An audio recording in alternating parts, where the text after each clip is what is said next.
So this goddess had priests that were men dressed like women. This is pretty much what you're saying, where this drag thing started a long time ago.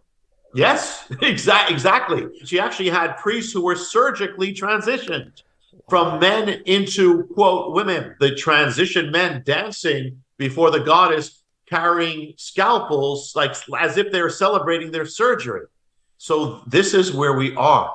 And this has affected our entire culture. You know, if a man acts masculine, they'll say that's toxic. If a woman acts masculine, they'll say, bravo, that's wonderful. What is that? That is the spirit. It's crazy. There's another side to this Ashtoreth, this Ishtar, you know, and the thing is, it comes with, notice, it's all from the sexual revolution. When I looked at her ancient tablets, her ancient inscriptions, she says, I am a woman, I am a man.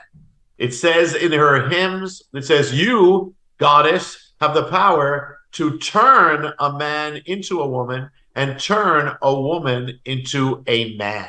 So this is the goddess, the principality of the destruction of gender, androgyny, merging male and female. And that is why we are all watching this in our culture right now.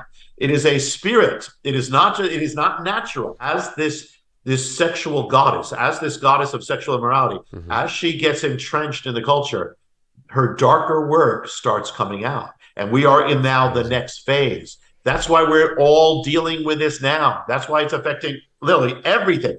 And I'll give you an example.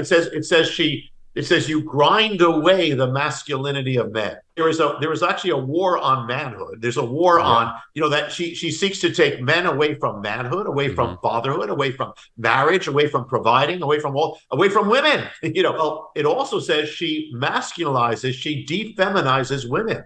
So her job is also to take women away from womanhood, away from motherhood, away from marriage, away from men. Well, we're watching it happen. She had an ancient priesthood. Her ancient priesthood were men who walked around her temples dressed up as women, acting as women, talking as women, appearing as women in drag.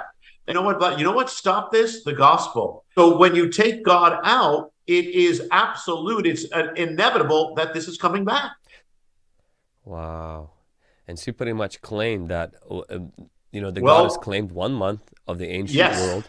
Yes. And that month is the month of? Well, I'll tell you, because this is not just that movement. This has affected our entire world now. I mean, this has affected everything.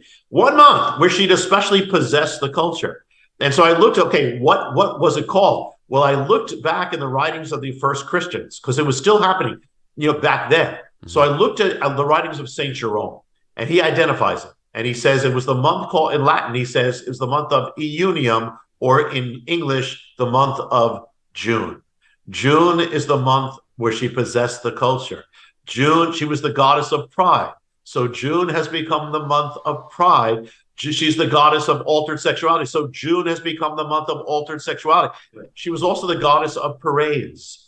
Wow. She caused men to parade through the city streets dressed up as women. Women parade in the city dressed up as men. Parades that were full of colors and were full of sexual licentiousness. Well, they're bad. They're bad. And you know when they stopped? When the gospel came. There was a sign that was associated with her. You know what the sign was? It was the sign called the rainbow.